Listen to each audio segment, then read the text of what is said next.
Hare Krishna, Gauranga. Just wanted to share a few thoughts. As per usual, doing a little bit of driving out in the car, so I had a few things to put down to your good selves. I was thinking, that we're on a very fine line, 50-50, flip a coin, between being ultra inspired and being, a little bit off the line, basically off independent and whimsical.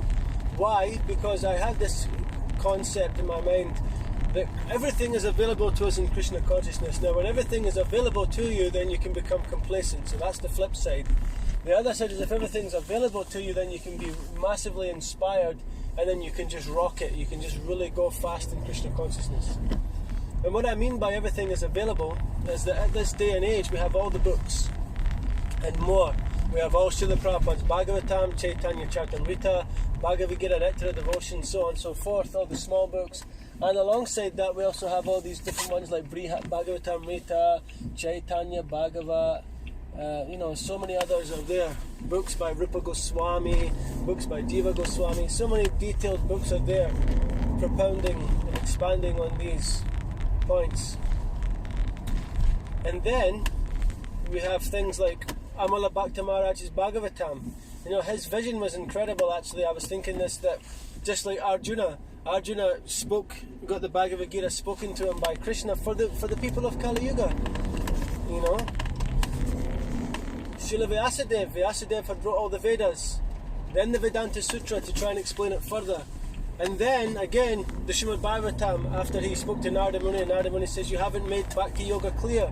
The people of Kali Yuga won't be able to understand this, They won't have the time, they won't have the spiritual inclination.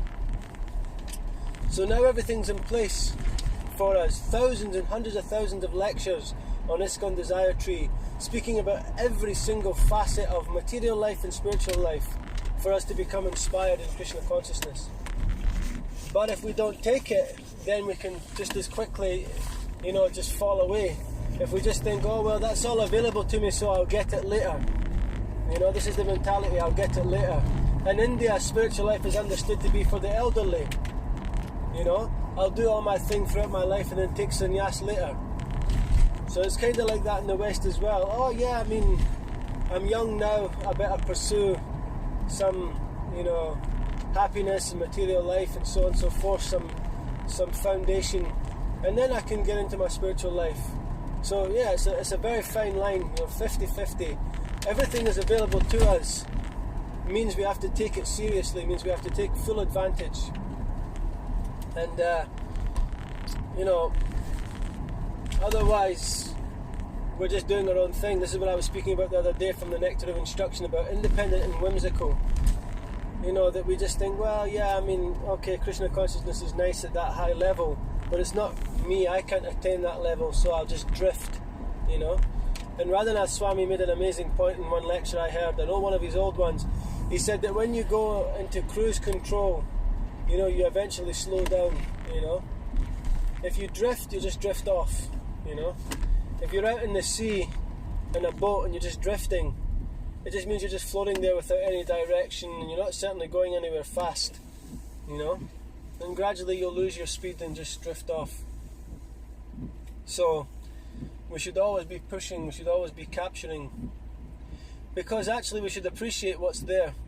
When with deep appreciation comes a desire to get into it more, to study more, to chant better, to pray, to preach nicely, because of appreciation for Prabhupada and for the devotees that have come before us.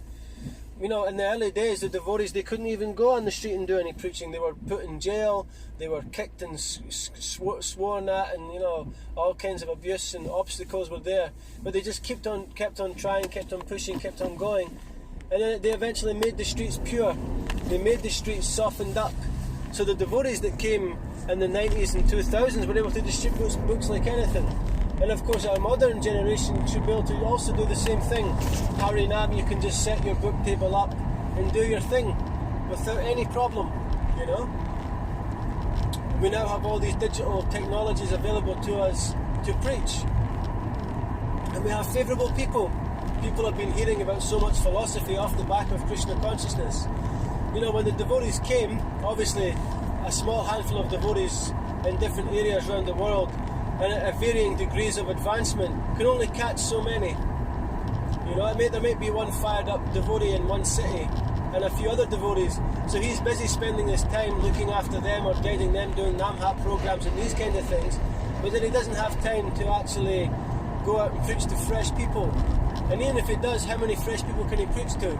So it goes on like this, you know, we have millions of people out there to take to Krishna consciousness, you know, and to reach them is really difficult. So naturally, you know, people get missed. And then those people say, oh, that sounds really good, but then they go off to TM or to Christianity or to Scientology or to some other ism, schism, you know, whatever it is, you know, they'll go off into something else. And so many kirtan yoga groups and you know, yoga or meditation or spiritual movements have started off the back of the preaching of the devotees, you know. Because there was nothing like this knowledge in the world until Prabhupada brought Krishna consciousness over from India. You know, there was nothing at this level of realization. But at the back of that, there's so many vegetarian groups and vegan groups and spiritual groups that have sprung up. You know, and they've got thousands of followers. You know, because everybody likes a quick, cheap and cheerful thing. You know, but back to yoga, this Krishna consciousness, it takes a little bit of endeavour, it takes a bit of practice. It takes, there's a little bit of renunciation there, a little bit of austerity.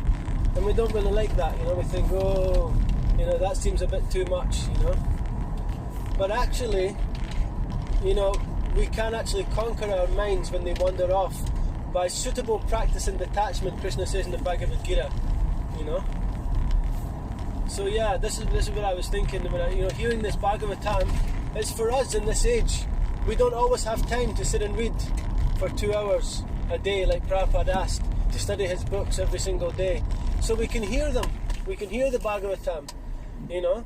If we want to hear about a particular topic, dairy worship, book distribution, prasadam, you know, cooking skills, you know, yagyas, you know, whatever it is, certain elements of tattva, there's thousands of lectures that can speak about that kind of thing, you know. So we have no reason to be uninspired in Krishna consciousness. It's all available.